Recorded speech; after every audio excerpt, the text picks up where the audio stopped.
one.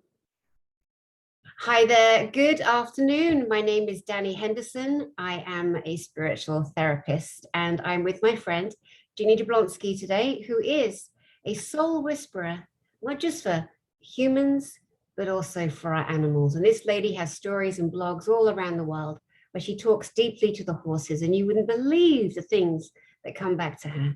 But right now, we're not going to focus on that.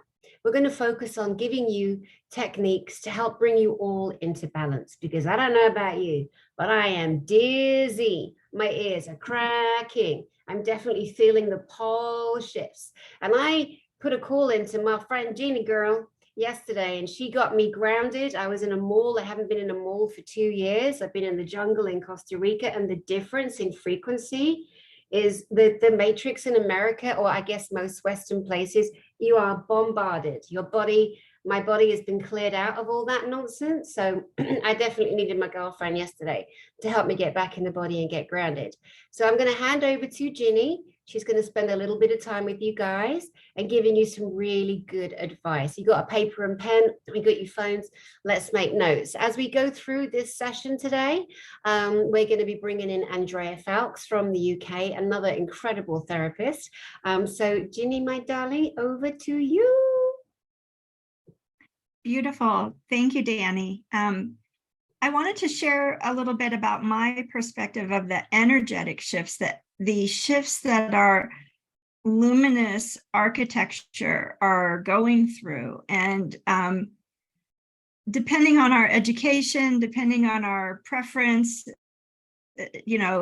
metaphysical preference, depending, frankly, on our past lives and our soul experience, we may all see things just a little bit differently or a lot differently. So I hope that using just very simple language will resonate with the greatest number of people.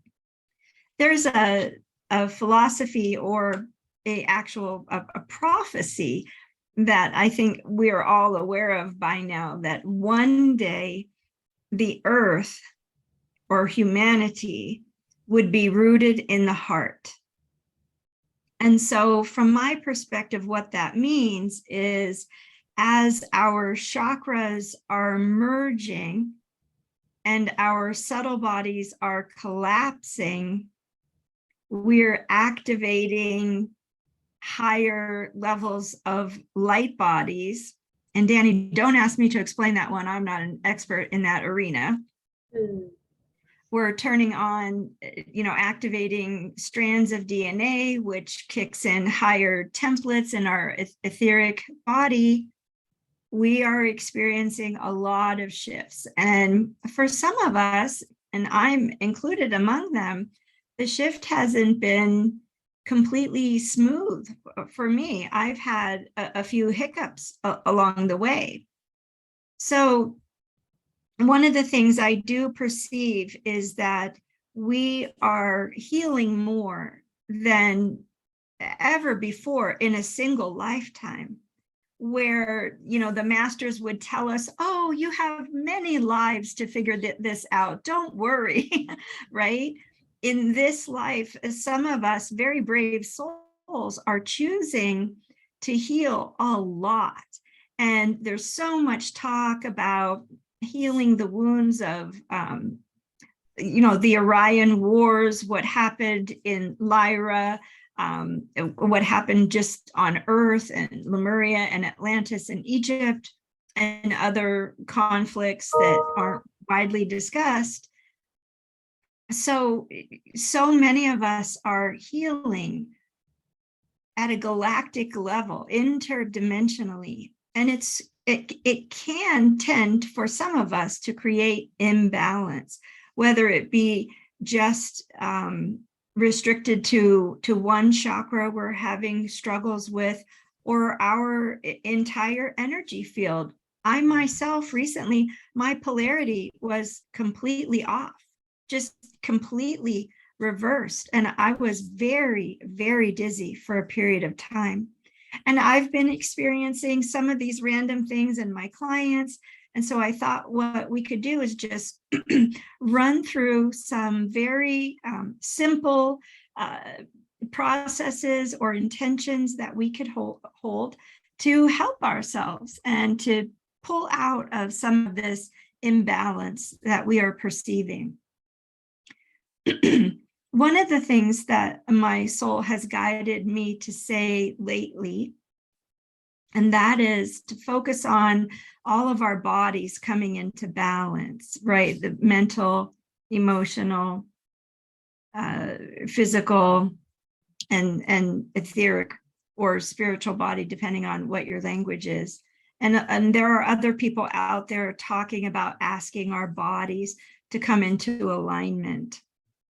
But I'm talking about something different here today, and that is focusing on ourselves as moving into more of a spherical consciousness, as opposed to the pyramidal, tetrahedron, star tetrahedron, Merkaba energy, that as we're evolving, our geometry is actually shifting. So it used to be when I worked with people and they were clearing third density life experience, and I saw the memories or the pictures in their subconscious, in their energy field, I would see squares. And if they were then, and over the past few years, we started healing our fourth density lifetimes. And those lifetimes would appear to me as triangles. And then some of us started clearing our fifth density lifetimes. Believe it or not, on the way down, we accumulated, unhealed wounds or resentments or simply resistance. And so those memories and imprints in the energy field I saw as spherical. So I always had a hint that we were moving toward spherical consciousness. And in fact, about a year and a half ago, this is just now coming to mind, I was working with a woman on Maui who works with dolphins, and she was sharing to me that this new kind of consciousness is coming to the earth, and it's spherical consciousness. And I thought that was a wonderful parallel to my experience. Hi, Andrea. Oh, I've appeared. I'll let you carry on. Good to see you. Good to see you. We're just sharing some tips on how to handle the shift of our energy construct. So one of the things that the dolphins shared with me in that conversation with this lovely woman on Maui was that spherical consciousness actually always existed and already existed, and we are remembering that. Mm-hmm. So lately, in the past few months or so, I have begun to perceive my energy field as just that, a golden sphere of light. Now, granted, if I'm thinking about my grounding cord or that silver cord, I see myself in a cylinder, a very large cylinder of golden light. But I'm not talking about specifically focusing on the grounding cord right now. I'm talking about shifting into fifth density consciousness, which I perceive as spherical, which others, including the dolphins, have brought forward to me as being a spherical consciousness. And then I began to see my energy field shift from my auric field, which I always perceived as elliptical, mm-hmm. to a perfect sphere. Perfect being relative, but a perfect 360-degree sphere.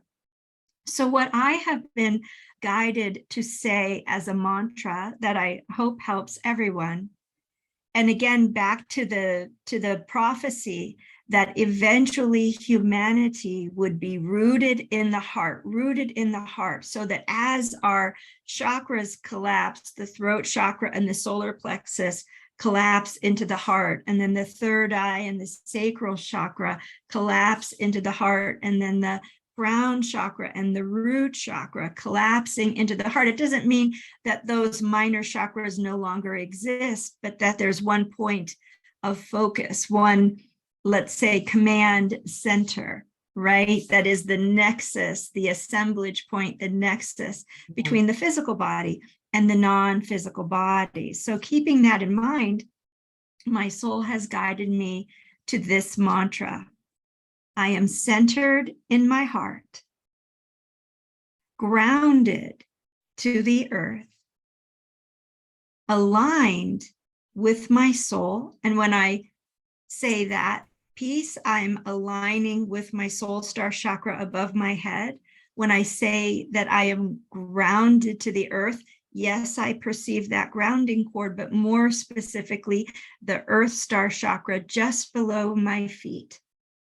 So I am centered in my heart, grounded to the earth, a point just below my feet, and aligned with my soul, a point just above my head, creating a perfect sphere with the heart at the center.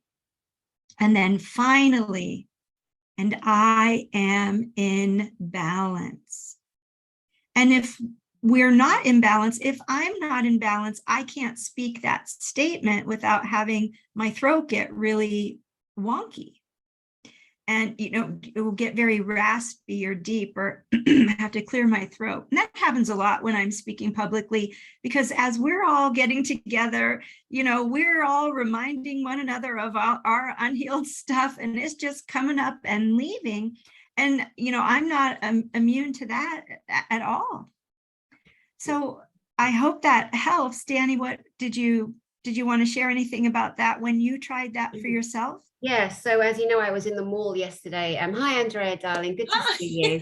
Lovely to have you here. Thank you. Yeah, I was in the mall yesterday. I haven't been there for a couple of years, and I was so bombarded by energy. I felt like I was on my boat that I used to have years ago, and like walking, like, you know, you consciously balancing yourself when you're on water on a boat. And I was saying, is it my inner ear? Is it this? Is it that? And I was aware it was being bombarded, the EMF, you know, overload I was experiencing, having been in the jungle for 2 years. And then I called Ginny, and I'm like, girl. And what was so amazing, so Ginny was on the phone with me, and she was saying, I'm centered in my heart, grounded to the earth, aligned with my soul.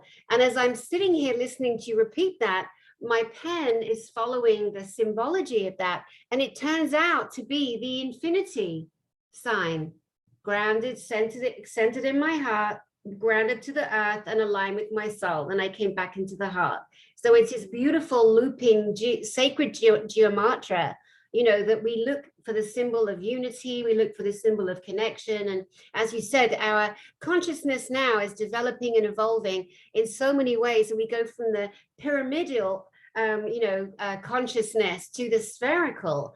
And we've been speaking with Chris O'Connor as well, and we've obviously picked up some beautiful information from him too. And so it's so nice to the audience watching who may have an interest in what we're sharing to actually think for themselves, anchor into themselves, and figure out how they can help themselves get through this very physical, mental, emotional, ethereal shift or jump or leap in consciousness that we're currently, you know, experiencing. So thank you so much, Ginny, and we'll come back to more of that in a bit. Andrea Foulkes, it's so good to see you, my beautiful friend in England. How are you? And introduce yourself to those that don't know what you do. And please, can you share the 3 big workshops that you have coming up in the UK?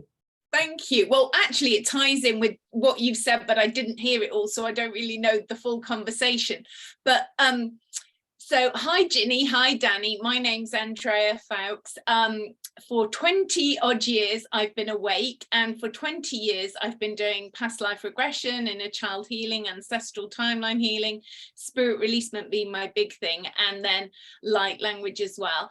And I was the expert on a TV show in the UK called Have I Been Here Before? And I did 2 series there, and that was off the back of being the expert on a show called This Morning, taking people. I liked working with members of the public, but it was predominantly with celebrities. But I want to prove the healing aspects of regression, and I think there's a lot around now about regression and past lives, but I think we have to do it all together, because everything that we're doing, all this inner work that we're doing, is to get people, exactly as Ginny said, to get back to the heart. And you experience this being in your heart and then falling out of your heart, because I think we can fall in and out of our heart, and it's good to have that experience, because then you can tell the difference. If you never have anything to go against the contrast, you can't know the difference. And just as Ginny was saying that, although I've missed a huge chunk of what you said, one thing I do with people is just to get them to go like this with their fingers on their third eye and just pull it down the side of your face, massage your temples, pull it down the side of your face and down to your heart, and then just flick it out. And I always do that 3 times, just and breathe out. And you can tell the difference between being in your head and pulling the energy down to your heart. And then you temporarily come into your heart.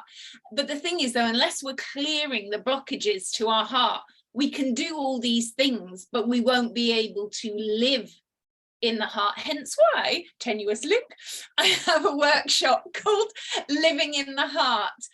Well, I've got one dealing with ancestral healing, because I think that's the big thing, healing our ancestral timeline, which always weaves into inner child and womb as well. So that I decided to do that one on the 30th of October coming up in the Chalice Well in Glastonbury, because that's the time of year where it's All Hallows Eve, Halloween, whatever you call it, it's the day before. So I think even with that collective energy, which can be negative, we can bring it into positivity and focus on our ancestral lineage at that time of year. And going into the stories of our ancestors, going into what's hidden in our mind or in our cells of our bodies or in our bones, the stories of the ancestors that we need to heal. You know, we don't always know the stories of the ancestors, but we carry that ancestral lineage, and we've really got to heal that ancestral lineage to reclaim our own heart space, to reclaim everything. So that's one workshop, 10 to 6 in Glastonbury, but you do need to book, including lunch, and the links are on my website. And then the other one is, I've got 2, the 12th and 13th of November. The 12th is either, I think, Trusting Your Intuition, which is, you know, that for me is one of the most powerful things we can do, is to give people skills and gifts and experience to truly know that that's their intuition. And I think the best experience for healing the ancestral in a way to trigger the cell memory is in a group setting. That's why I think workshops, conferences, you need that group experience at some point. So with the Trusting of Their Intuition, I'm going to be working with people, giving them lots of skills and gifts to do, to encourage this intuition and this confidence. But more than that is to discern the difference between your ego and your intuition. And when you can discern that difference, you can then work with that intuition a lot more. And then the other one is called Living in the Heart. And that one is about exactly what Ginny was talking about. How do we live in our hearts? How do we embody that and clear the blockages of the heart? You know, often we've got issues at the back shoulder here, you know, physical issues with that, but that's all to do with the heart, you know. And often we talk about healing the heart, we always think there, but the back of your heart is that shoulder blade there. So it's clearing all the trauma from, you know, every cellular level of all, and that merges also with the ancestors, with your own past lives, with everything that's happened that's taken you out of your heart. And so many people don't, I think, know that they're living from their head. They're not living from their heart. They're living from a knee-jerk reaction to their head. And we've got to come, as Ginny was talking about, and what I did here was, you know, we're bringing all our energy into our heart so we can live from this heart space, because the heart has its own intelligence. It has a frequency. You know, some people even say it's the brain, you know, the real brain is the solar plexus and the heart. We've been told to go into the head, but actually it's these other places. So yes, so my 3 workshops are 2 in November and 1 in the end of October in the lovely Chalice Well in Glastonbury in the UK. And all the info's on my website. So thank you. You're welcome. Thank you for explaining. Now is the time where we need to connect with the therapists and the spiritualists and the lovers of humanity and the kind people and the angelic frequencies and those who are ready to heal their wounds, to really come into themselves and to put themselves first and stop putting stuff off. And hardly anybody ever mentions, I've always noticed this, the back of the heart. taking the energy through to the back of the heart. That's where your stabbings are. And, you know, when people hear that, they go, oh, I've been stabbed in the back so many times. Well, you've also stabbed people in the back, honey. So we got to remember that too.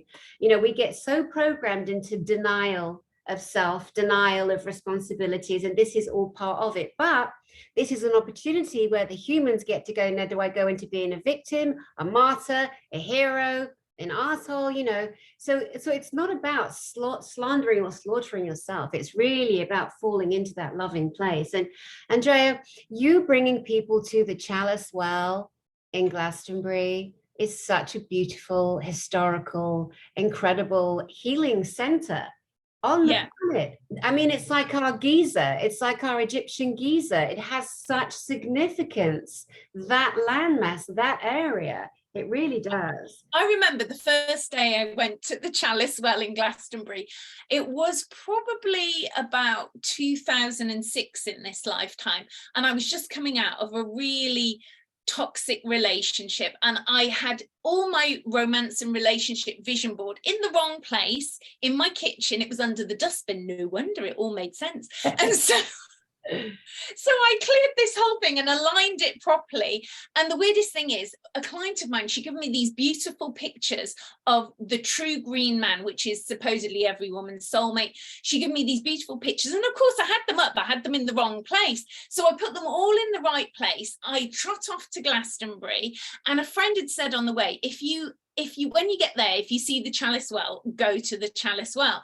So I was like, okay. So I get there, totally forget what they said, and I get there, and the first thing I see is this Chalice Well, and I'm like, oh, that's where they said I should go. I'm gonna go. So I go into the Chalice Well. Already I can feel the energies of this amazing garden, even though I don't know anything about it. I know nothing about this place. And I go into the shop there, and this lady who didn't live anywhere near me, but was the artist for this stuff that I'd had on the wall in my kitchen, was stood there in the shop holding a long stem lily as if she was waiting for me. And she was like, oh, Andrea, la la la, I felt you were coming. And it was funny, she said to me, you have got, there's a big well there, if anyone looks up, it's like a water well, and there's healing waters, the male and the female. There's a male well across the road, which is more the everyday water, and the Chalice Well is the red one, which you can't really drink every day because it's a red spring. So there's this water healing energy in a Vesica Pisces fountain. It's all really beautiful. If you've never been, you must go there. So anyway, she says to me, you have got a gift for the well. And I'm thinking, I've got a gift for the well. Where is my gift for the well? And she said, it's in your bag. So I root around in my bag, and I find a scarab from the keeper of the Sphinx in Egypt, who'd given it me when I was in Egypt a month or so earlier. So I chuck this scarab into the well, and we do this whole thing, and she'd made me buy these goddess cards at the time, and they all just flew across the garden, and one landed, which was Sulis, the goddess of water. So I get this Sulis, goddess of water one, and she's like, I think you're here linked to a man. And you know, I was telling her the whole story. So we cleared all that energy, and so it's all like a clearing of this toxic relationship that I'd just come out of. And this was the beginning of sort of my love affair with the Chalice Well, with Glastonbury, and where I actually, although I'm not there now, I'm in Cornwall, but I live predominantly in Glastonbury. And it is challenging living in Glastonbury. You know, you've got Glastonbury Tor, you've got the Abbey ruins, you've got the Chalice Well, you've got other sacred spaces, you've got Wiriel Hill.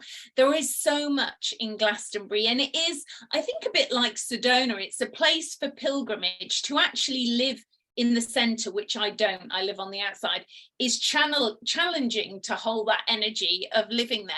But it is the most beautiful space to run workshops. Like, I've done toning groups there once when we were toning, and as we were toning, we all, a whole group of like 20 odd people, could start to hear monks chanting in another dimension of reality. It was like they were overtoning in this other frequency that existed there, but not in the 3D realm we were existing in. You know, it's so beautiful. Again, those of you who have an awareness of ley lines, L-E-Y, ley lines, which are the electromagnetic, normal, organic frequencies that the whales and the dolphins follow around the world, apart from when the Navy blows stuff up and then interrupts and disrupts and distorts the natural energetic frequencies of our planet. Now, where Andrea lives in Glastonbury, it's so interesting. I mentioned the Egyptian connection, and then you give an actual proof of one with the scarab. If we look at the entire world and we look at all of the ley lines, we see they all run into each other. They all strongly run into each other. The most important landmarks, be they water, be they land, be they a building monument, for example, they all cross over. Some call them the Michael and Mary lines, where they cross at the nodes on the planet. There's much to be said about that. But if you look at a map in UK and you see Glastonbury, and then straight down is Avebury, where there are more standing stones in the UK than anywhere else in the UK. It's the busiest place for UFOs too. Great pub. Inside the pub, there's an well that's used as a table, and a man's body was found down there years ago. And one time I'm sitting there in the pub with my friends, Peter and Kim. This is about 20 years ago. And I got this incredible sense of this woman. I looked around and there's a woman, a spirit of a woman standing right next to us.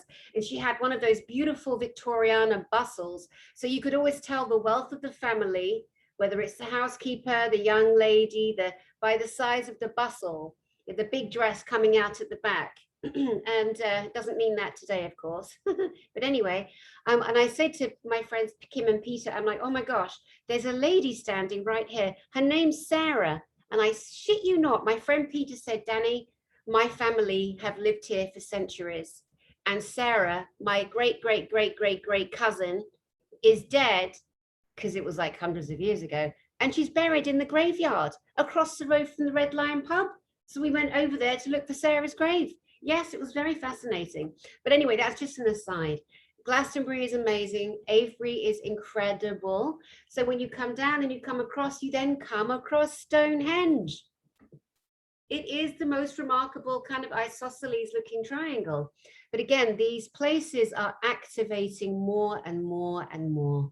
More and more and more, and it's a very, very exciting time for those of us that have the eyes to see, the hearts to feel, and the mind to want to open. It's as simple as that, and we either believe it or we don't. I think the legends themselves are pretty fascinating, are they not?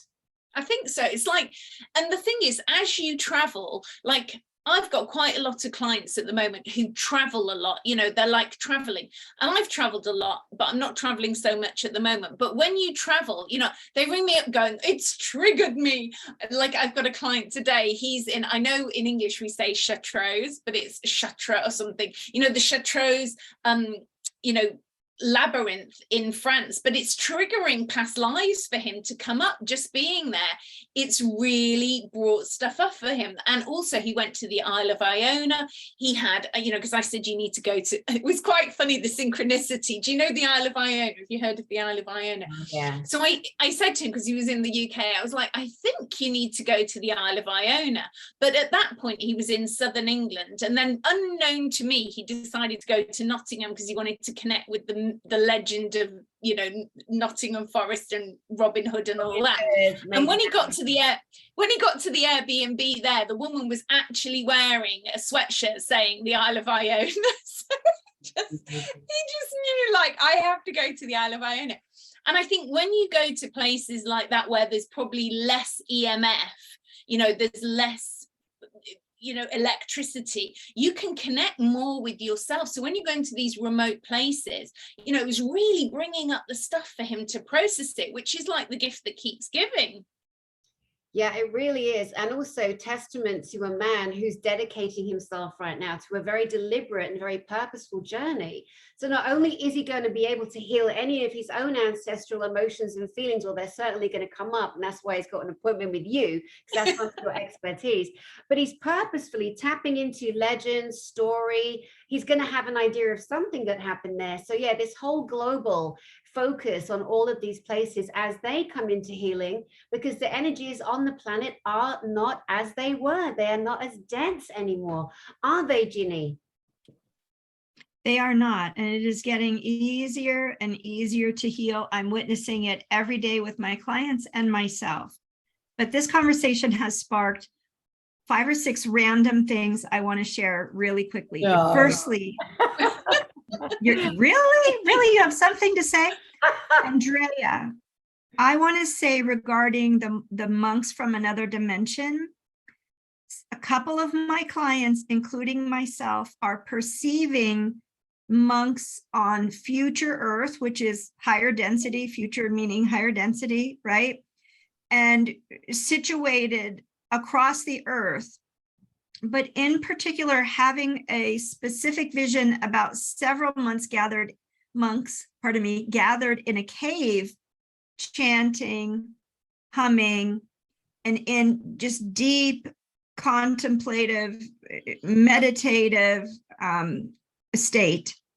And this, I feel, is assistance from future Earth to us at this time. And thank you for bringing that up. That's just lovely. A couple other things I wanted to share. One is I mentioned earlier that my polarity had been off. And so I would want to share with people if they feel like their polarity is off, in other words, poles, north, south pole, or how we are to be oriented in space and time, we can get flipped round. And there are a couple things one can do that is very simple. Firstly, tapping on the thymus right here, just the tap. Really thumping, just really thumping, and continue to do it for 30 seconds, 60 seconds, minutes. I call that the higher heart. I'm always telling clients to tap there. It's the higher heart. Such yes. a technique. It is and then repeating the mantra, I am centered in my heart. I am grounded to the earth. I am aligned with my soul. I am aligned with and my soul. I am in balance, or I choose to be in balance, right? I choose to be in balance. Yeah, because if I say I am in balance and I'm not, I'll get a serious frog in my throat. The second thing that one can do if our polarity is out, I'm told to share right now, we can do what's called the Wayne Cook posture. You can Google it, W-A-Y-N-E, Wayne Cook posture. And it's basically just taking one of your ankles, crossing a foot across a knee. And then whatever knee is lifted up, the leg that you've lifted up off the ground and crossed your knee with, you take that hand and you put it on the ball on the underside of your foot, and you grab your foot, and then you take the hand on the side of the body where your leg is still, your foot is touching the ground, and you cross it over and grab your shin, and you just sit here and breathe. I'm very short, so I tend to have to get up on my tippy toes in order to do this. So I have to really focus to sort of lean over, lean, and then just breathe in through the nose, out through the mouth. So this is a version of bringing the left and right hemisphere of the brain, the left and right sides of the body, into balance. And this can also be very helpful. And just breathing in through the nose, out through the mouth. And see if that helps. I know a lot of people that are fearful of public speaking, and more people are now being interviewed, or they might have, like I have, memory recall issues, but this doesn't help me because mine's a literal, chemical or damage in my brain. But for some people, they get anxious. You can sit in the Wayne Cook posture. If you're being interviewed on Zoom or a job interview or what have you, and you're about to get out of your car, just do the Wayne Cook posture in your car for a while, or even, again, like I said, while you're being videoed on camera. People won't know. They might think you're slouching a little bit, but that'll be just fine. Nobody will really notice. The other thing I think I do that organically. Like the thing is, though, I think a lot of the time it's like people are clarifying things you're doing without knowing why you do those things, but they're actually helping you, aren't they? Yes, absolutely. And the other thing I wanted to mention is one can experience vertigo and not have their polarity off. We can actually have vertigo because the tiny little crystals in the ear are displaced. And I'm not a doctor, but there are doctors on the internet that you can Google, one in particular, a Dr. Foster, Foster, and she developed a little exercise to help with vertigo. And it involves lifting your head up and then doing sort of a half somersault, getting on your knees and then putting your head to the ground and tucking your head slightly toward your feet and holding it. And it's available on the internet. And then depending upon what side is really bad, what side you have, the crystals have come sort of down to the bottom where they're supposed to be up at the top. You can turn your head one way or the other, but look that up, Google that.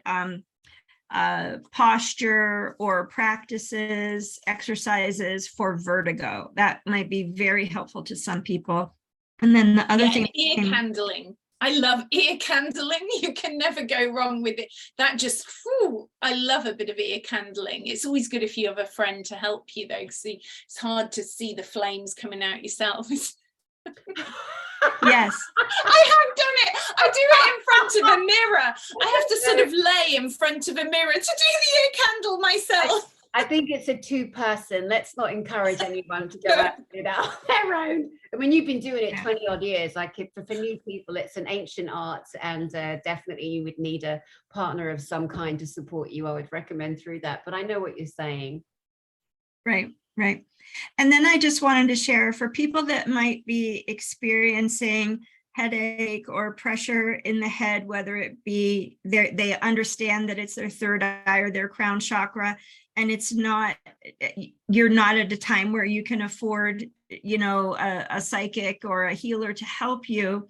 One of the things, there are a couple things you can do to help. Firstly, to release excess electromagnetic energy so that the ego consciousness really represents a vast amount of electromagnetic activity in our brain. If you've ever seen the reports of an EEG and how many synapses are firing in the brain, in different lobes of the brain, it's remarkable how much electromagnetic energy the brain is processing at any one time. And for me and for people I have known in the past, some of us have a little too much going on or have residue there. So if you can intend to release excess electromagnetic energy, not only in your brain, in your entire body. So if you have time, lie down, focus on your body, focus on your energy field, and ask to release excess electromagnetic energy. And then while you're at it, to release everything that no longer benefits your evolution. And if you ask your higher self for help, you will receive that help. You will receive that help. That's a good. And then finally, on the topic of migraine, I see a lot of people with a very narrow core energy channel, or pranic tube, as they call it in pranic medicine. And as we are evolving and we are embodying more of our soul, more light, more information is coming in, some people need to hold the loving intention and focus on that tube and allow it to expand gently and, appropriately, with grace and ease, allowing that tube to expand, to receive more light, receive more information. And that should also be helpful to some people. I understand this won't fix everybody's every issue, but it should be helpful. And then the last thing I want to share is unconscious energy, projections, and judgments. If we, every night or as often as you can in your practices, ask to release unconscious energy, which looks to me like white light in the field, white light, unconscious energy, other people's projections, which that's, the spiritual car wash takes care of that. And Dani, we've done that process many times together. Yeah. And then judgments, any judgments we have projected or that others have projected toward us, because I found when I have judged someone else, either consciously or it's sort of happening as a process of a belief system that I have in the core of me. I've had these experiences over the years where there might be a block to me working with someone, or even someone that I wanted to interview or what have you. But until I cleared or let go of the judgment that I had projected, that pathway is not clear.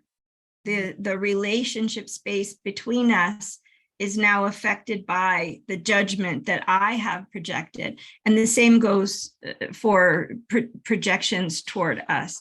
So if we think about these little things, and I know they may sound minor compared to the many emotional and masculine and feminine and other issues that we're all clearing and reconciling right now, these little things can really actually help quite a bit. Beautiful. Amazing. It's clear there's 3 alpha females here in the screen, each with a minimum of 20, 25, maybe longer, I speak for myself, years of working with our beautiful brothers and sisters, our little ones, our older ones, our elderly, in many different ways, and various animal connections. And Ginny in particular, you definitely take the award for the animals that you continue to help, talk to and support. I wanted to go back to something you mentioned, Andrea, mentioned about the hearing the lineage, the ancestral vibrations and tonings of the monks. I remember one time I was on Kauai with my beautiful blessed friend Nita Ryerson, and we found a pyramid in the jungle on the beach, and we knew it was an ancient pyramid that's been covered up, and most people don't know about this pyramid. And we're standing feeling all the resonance, and then we're walking through this back at the back of this beach, and then we see some ruins where there was clearly habitat here, and all I could hear was the low toning prayer, and I could feel, and as I could feel the energy, I could see all these ancient peoples. It was mostly masculine, walking in some kind of prayer through and around the base of this pyramid on Kauai, which is one of the Hawaiian islands, for those of you that don't know. The next time I heard the monks, the toning, the low masculine Gregorian kind of chanting, was I was in the Valley of the Kings in Egypt. And as I said the other day, that I had no idea until I went to Egypt, to Luxor, not to the pyramids at Giza, but to Luxor and Karnak. I did not know there was also a Valley of the Queens. That information was kept hidden from even the work and study I'd done of ancient Egypt and Egyptian mythology. So there I am in the Valley of the Kings, and I'm lining up with a lot of other people to go into a tomb. And the tombs have very different doorways. And the way I can tell you how to exactly get to this tomb, right next door was King Tutankhamun's. And they were still excavating his site, and it was the closest one. So if you're standing in front of Tutankhamun's tomb, it is the next grave, the next cemetery, the next esophagus inside under the ground to your right, just so you guys know. So I get to the doorway, and as I'm about to go in, I can hear, and I wasn't expecting it. And what I got was that each dwelling, which each pharaoh was buried, there would be a particular ceremonial gesture that would anchor in an energetic gatekeeping, gate locking protection. And it was so wonderful for me, like the two of you too. We're kind of people who discover what we discover by experiencing, as opposed to more reading or learning through other people's experiences. The next time that I saw, when I was inside the ancient, Valley of the Kings, different tombs, all of the ceilings had the same blue paint with gold stars. And so I understood this is the ancient theme. This is so beautiful. I'd read about that, but to see it was amazing. The only other place I've ever seen it in my life since is Glastonbury Cathedral, where you live, Andrea. When you walk into that cathedral, that's what you see. So can you share a little bit more of the special of Glastonbury, seeing as people are now coming to see you, to work with you, and what can they enjoy in Glastonbury? I think Glastonbury brings up all your stuff for you, and it holds an energy on its own. And I think it was interesting in the 2 years of the whole lockdown thing, because the people you thought would be out on the streets disappeared because they were in fear. And it was like Glastonbury itself rose in frequency. It was amazing. It was like a moment in time where it's just truly amazing. Most of these people just disappeared, and then slowly they started to come back out. But I was like, I always remember who was actually out on the streets in the time of that 2 years. And I did end up getting a COVID fine for speaking at an event there, but they let it go in the end. But the energy of Glastonbury, I stay away in a way. I think it's a bit like a lot of sacred places. The safest place and the most beautiful energy for me personally is the Chalice Well, and the Abbey is beautiful too. But the high street can be quite challenging because you've got people who understand about energy. It's not like you've gone to New York where there's loads of people and you're just like, oh, the energies, and which is like you said at the beginning, Dani, after coming out of the jungle, when I'd spent so much time in Hawaii in the islands, when I actually came back to the UK, or I had to go to New York first, I was like overwhelmed by this. It was too much stuff.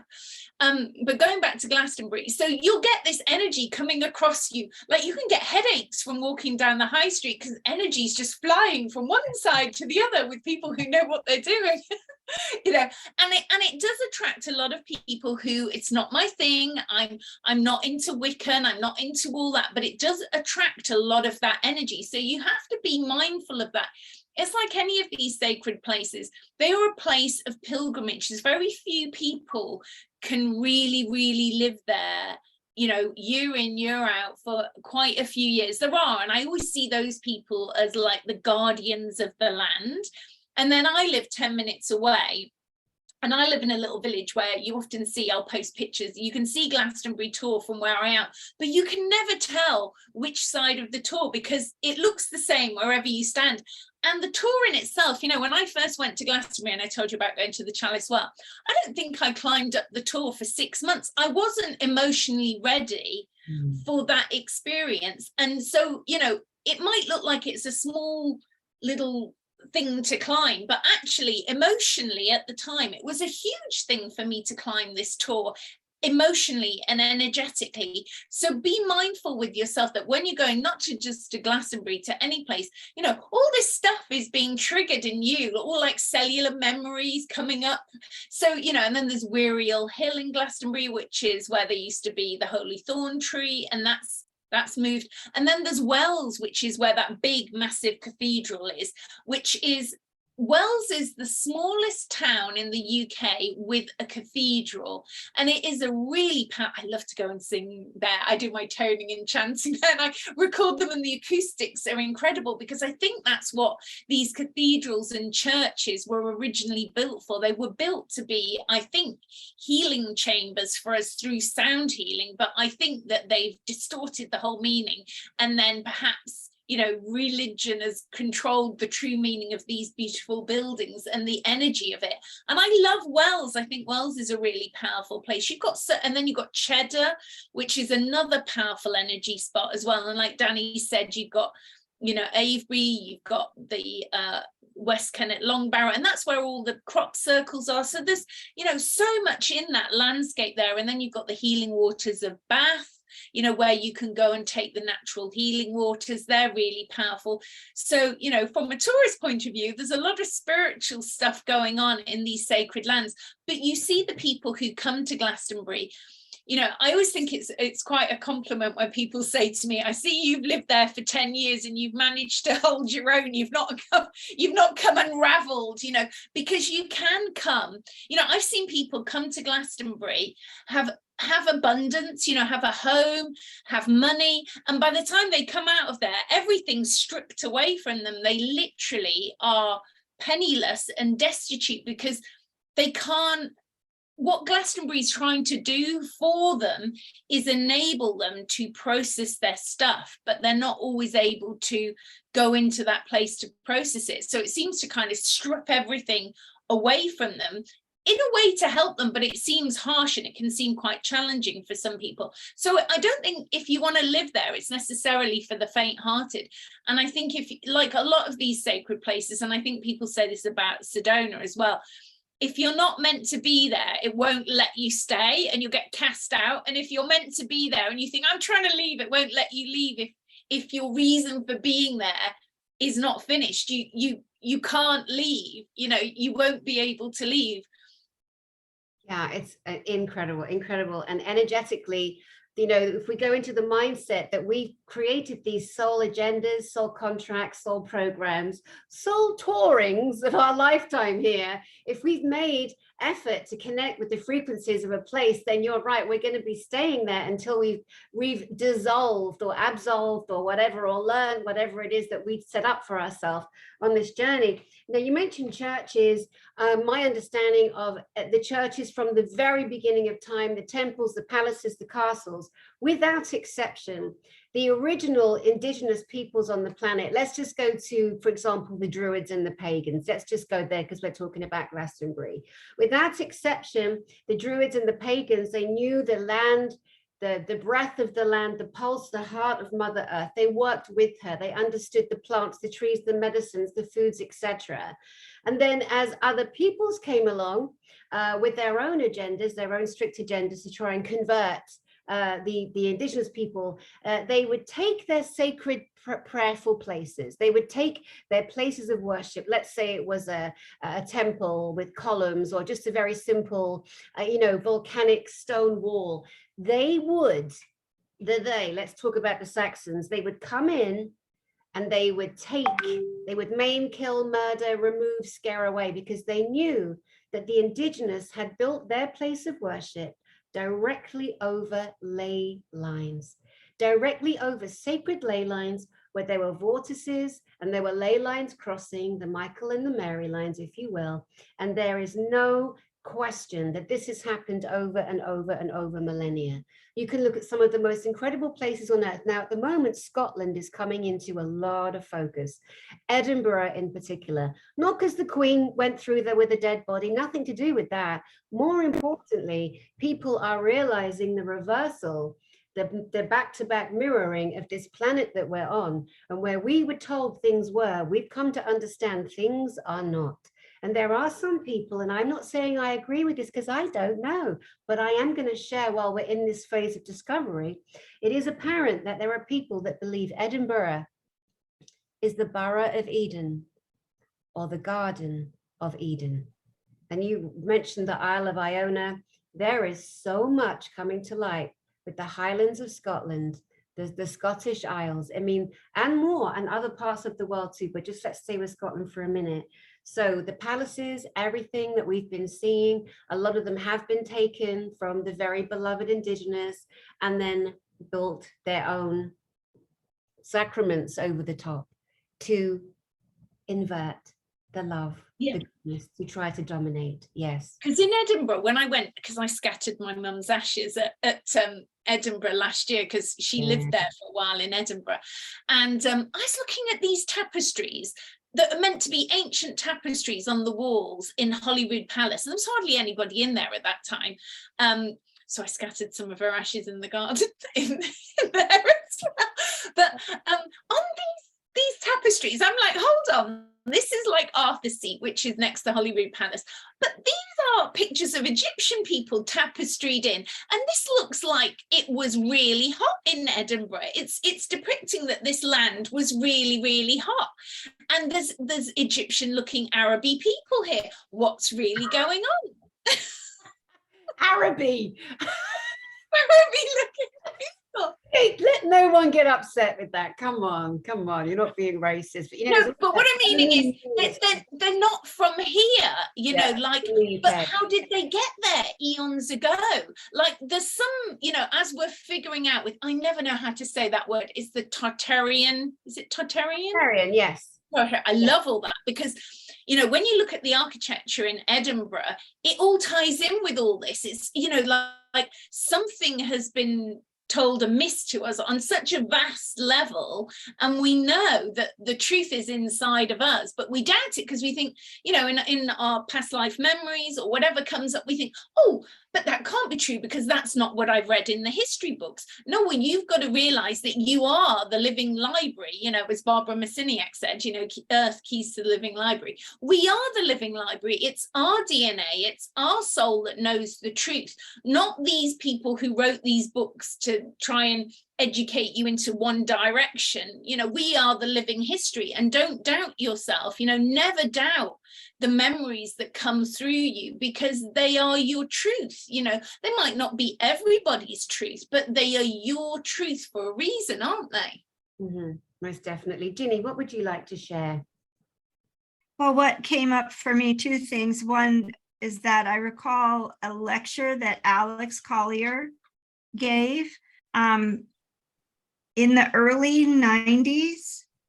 And it's the one where he's in a hotel and he has one of those old-fashioned projector screens and he has his little spiral notebook, you know, and he talked about the Andromedans telling him about the origin of the word Eden, and that there are many Edens according to culture and extra dimensional races coming and establishing, you know, a community or a foothold on a planet, that they would come and, I don't think the word terraform is quite right, but basically create like an energetic bubble or a dome and begin to develop their community. And this has happened at many locations on the earth. So, and that really resonated with me when I heard Alex say that several years ago. So it's quite possible, depending on the star family, depending on the culture, the mythology, there may well be many Edens on the planet. Mm-hmm. Beautiful, beautiful. And again, every sacred word, every word. So we've come to love and connect to the word Eden, those of us who have come through a Christian or whatever, Catholic, you know, it's a word. So when we are told this word means this, there's a natural connection, a natural kind of symphonic, heartfelt, electromagnetic connection to a word. And so it makes sense that these words, let's say the name Eden is around the world in different places, and it has a certain sound frequency, because every single letter has a sound frequency, and everything coming together creates a scale, an arpeggio, an octave of some regard or other. And so as the planet is losing her density from all of the darkness that's been there, and we're in this massive time of ascension, it stands to reason that we're going to flow more and hear more. And talking about that, when I called Ginny yesterday and I was like, wow, I feel like I'm going to fall over, like I'm walking and I'm just so dizzy. And so we did that. Beautiful. Let me remind our lovely audience again, I am centered in my heart. I am grounded to the earth. I am aligned with my soul, and I choose to be in balance. Is that correct, Ginny? Yes, ma'am. Thank you. Can I just say another grounding thing? Because I had what Ginny was sharing about the EMF. Oh my God, it was horrific for me during a part of that lockdown. I, like you were saying, I had to change sleeping directions and sleep with wet hair. I was that static and I had that much electromagnetic energy. And I saw all these things coming down outside in the sky, like these big sort of like beams, and it was huge. I think the enormity of what happened was so immense, but I had to keep getting up in the night to ground myself and go outside. And I realized that grounding yourself with your feet is one thing, but that's why certain religions pray with their elbows and their knees and their forehead, because that grounds you quicker than even your feet will, just getting those points of your knees and that on the floor. I had to get up in the night and do that to ground and earth myself. But it was, you know, it's so powerful to earth ourselves, isn't it? You know, and these, I can't go in mulls. I've never been able to go in a mull. Like 10 minutes, I feel like sucking your life force out, because that's what they're set up for, isn't it? You know? Partly, definitely it's overload. Wow, that is amazing. I remember when I was 9 going back to Scotland, because half the family were Hendersons, you know, we're from the Highlands of Scotland, and I remember being completely uninfluenced by any adult or anything I'd ever seen, getting out of the car with my parents and my brothers and literally kneeling down on the ground and putting my forehead on the floor. My parents were like, what the hell is wrong with you? What are you doing? I could not explain it. I had no words for that need to put my third eye, my forehead on the ground and kiss my Scotland. That's how I felt at that tiny young age. So it is incredible how we respond to energy. The other thing I wanted to share was also in Florida, where I am at the moment. I'm kind of moving around. I'm traveling around Florida. And I also called Elena Danan yesterday, my good friend. I'm like, oh my God, bloody hell, I'm so dizzy. Like, what the hell's going on? I don't know how to get fully grounded. I just spoke to Ginny. We're doing this together. And she's like, Dani, you need to watch Michael Saller's podcast or broadcast of Today with JP. I'm like, why? She said, JP, who is an army informer, part of the Earth Alliance, that's bringing us disclosure on little drip, drip, drop, drop levels. He did a broadcast that was dropped yesterday, that went live yesterday, where JP was taken with a unit on mission to a place in Florida where they entered into a jungle type forest area, went down into a cave to an inner Earth sanctuary where JP describes all these beautiful beings, an incredible tree of life, lots of water flowing. And then as Elena's telling me that on the phone, I'm like, oh my God. And I was just like, this is what I feel like. I'm on water. I feel like I'm on water. Now, to you guys out there, especially you guys coming to the conference, there is 0 damage in Orlando. 0, nothing. If you have any nervousness about it, you need to get over it and get online and look for yourselves. The damage was done hours and hours away, down in Fort Myers, which was a seaside town, and a little island called Sanibel, seaside town. So sad, the terrible damage there, dreadful, but nothing up here in the top of Florida, Orlando area, up towards Jacksonville, not at all, not at all. So yeah, so again, we are definitely feeling with our bodies, which are incredible barometers, and our bodies are acoustic and they respond to so much. So let's all be aware that as we change, we are amplifying through ourselves things that have always been there, but are now being opened and covered. And I think group gatherings, you know, like this big gathering you've got coming up, is like all those people coming together with that level of consciousness, you know, is phenomenal. And I know from, like, you know, Greg Braden, when he's done all those experiments where people joined together in consciousness and did things, it would change realities in those places.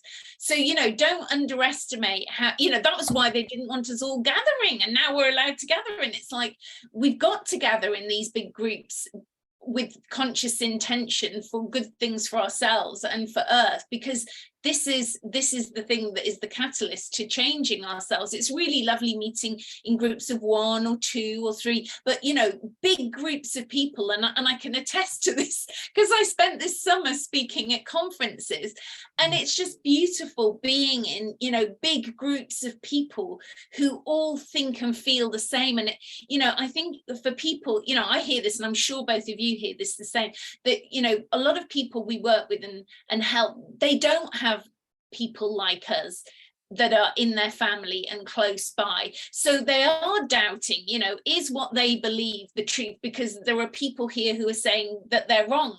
But then I think when they get together with groups of like-minded people like ourselves, you know, that can feed you for such a long time to go, you can constantly go back to that group of people that you met going, no, I'm not wrong. I met all these gorgeous people at this event and they were all on the same page as me, you know, and it sustains you, isn't it? Yeah, definitely. It's an energetic frequency that is so beautiful and so heightened by love, which shines a light on everything dark. I mean, it's not even proven, that it's just a knowing. We know it, we feel it. It is in our DNA. It is everything that we are. It really is. I know that you have to go soon, Andrea, so we're starting to bring this to a close. Andrea, I'd like you again to share with people how they can get hold of you, either to come to your UK and England beautiful gatherings and workshops, or to come to you directly and book you for a private session. Yes, I'd love to be at your event. So the reason I can't be there is for obvious reasons, as we know, that I'm being, slightly blocked. It's funny because I've got clients coming from America and there's no restrictions on them coming to the UK. But for us going there still is from the UK, sadly, for some of us.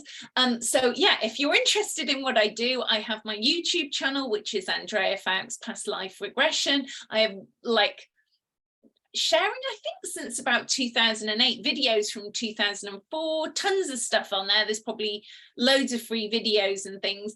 And then my website's andreafoulkes.com, and then my workshops are just listed on the page, and I have posted a lot about them on Facebook, but I am slightly restricted there. But but my stuff is on my website, and those events are listed on the home page now if you're interested, and you can always private message me as well. Beautiful, beautiful. And it's Andrea Foulkes, Foulkes. Let me show you what I've just received today. I'm looking forward to reading it. I'm using it at the moment to prop my computer up. It's way more info than I ever imagined. I can't wait to read that. And the photographs and the graphs and Yeah. the illustrations. I mean, that is the most important tome of work in the last 100 years, I believe. But yeah, thanks for showing that up. Elena, I'm looking forward to reading that. Totally. So Ginny, please, can you give us a rundown of what services people can come to you for, whether they're a human or whether they have an animal? Well, it's pretty interesting. My clients are definitely showing up with animals who are extra dimensional beings who are here to witness the shift. So that's very, very true, that animals are also on a journey of evolution, and some of them are here to watch the show, and some of them are here to support us, and some of them are here because they need to clear up their past lives, because they want to gather up all their soul fractals as well. Just my website, heartofthehorse.us. And I really want to share with everybody that I'm launching a new podcast called Interspecies Evolution, and it's launching in the next couple of weeks. I've curated 36 remarkable people to be interviewed, to have a lovely conversation with. And the purpose of the podcast is to explore the nexus between human conscious awareness and animal consciousness. So in my experience, animals are struggling to become self-aware because humans are projecting on them the belief that they're just animals. So I'm exploring the theory that I have, that as we evolve in our conscious journey, that we become more self-aware and self-responsible, that naturally leads to our honoring the animals as sentient beings as well. And it's not a monetized podcast, it's free, and I've gathered so many lovely people. I really hope these conversations help validate for people out there knowings that they have had since they were a child, but they maybe just aren't in the community where they can talk about these things with people.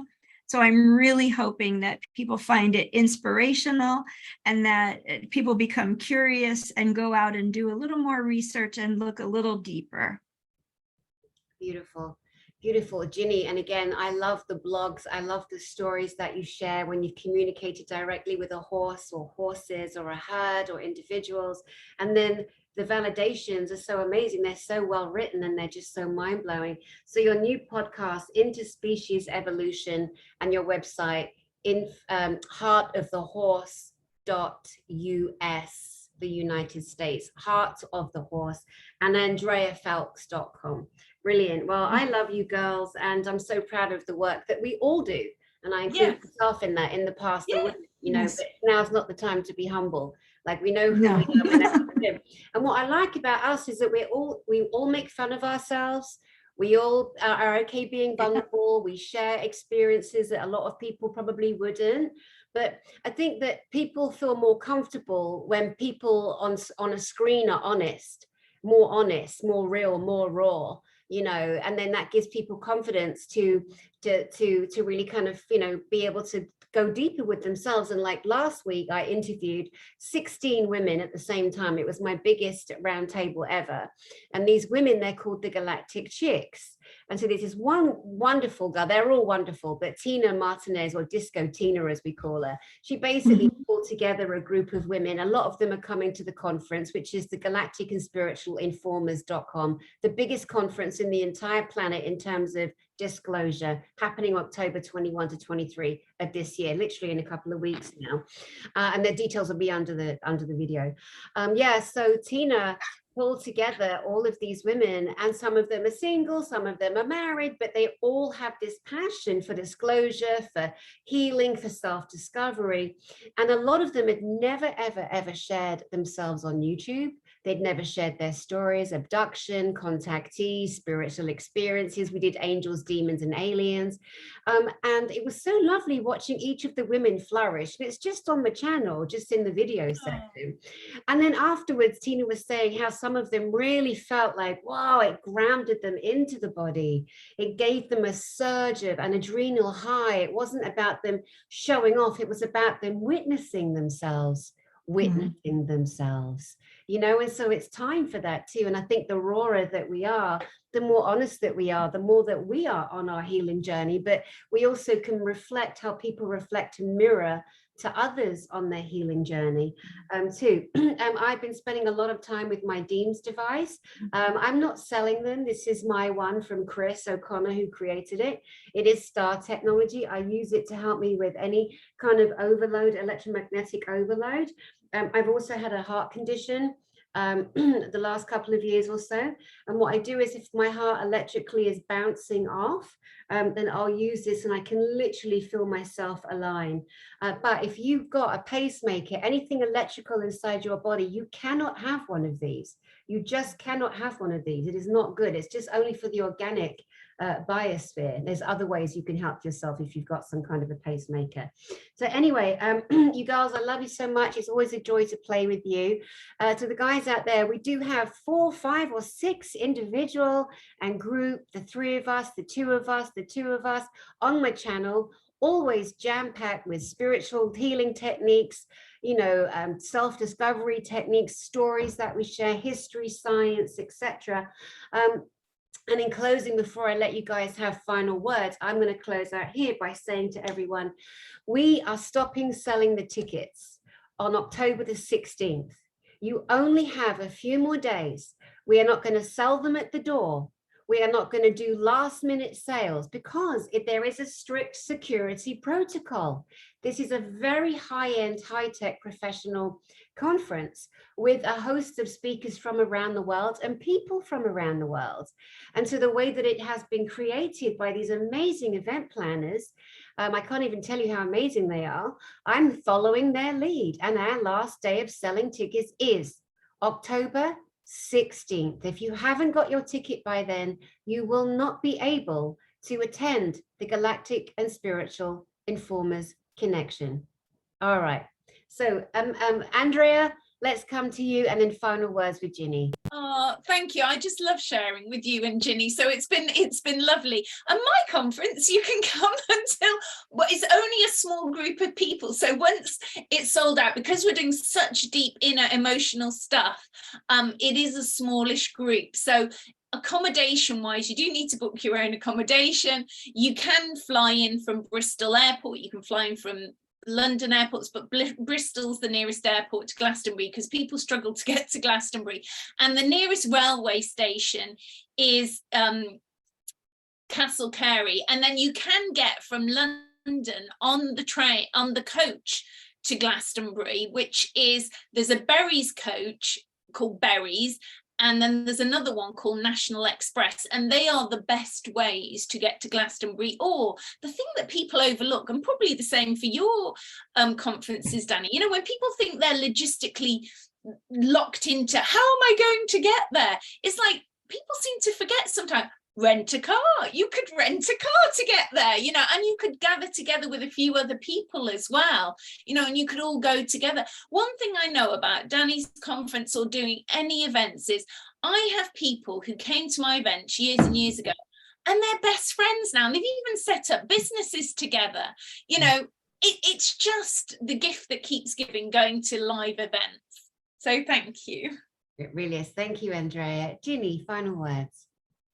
Well, I just want to let everybody know that I won't be able to be at the conference this month. And my husband and I have some responsibilities here that we cannot get away from. But I want to extend my heartfelt gratitude to first Dani and her staff, and to all the speakers and everybody, obviously, who is participating at any level. I have a tremendous amount of respect and admiration for the souls who were brave enough to incarnate into these experiences and take on these extraordinarily profound missions. These people are truly leaders, and I have nothing but respect for every one of them. So Dani, thank you from my heart, and I truly apologize that I'm not able to make it, but my energy will be a part of it because I wholeheartedly support it. Me Wonderful. too. Oh, lovely. Thank you, ladies. Thank you so much. Yeah, wonderful, wonderful. Yeah, the people who can get there will get there, and the people that can't, they won't. And it's that simple. And, you know, it is what it is. No point forcing something if the flow isn't there. That's another lesson too. I think when things just flow, you know, a lot of people, well, most people that come, it's a big expense.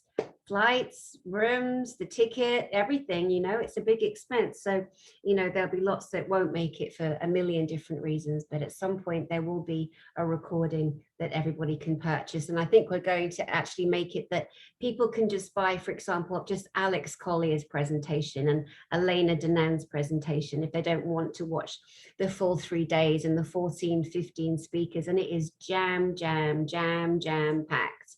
It's speaker after speaker after speaker after speaker. It's going to be so amazing.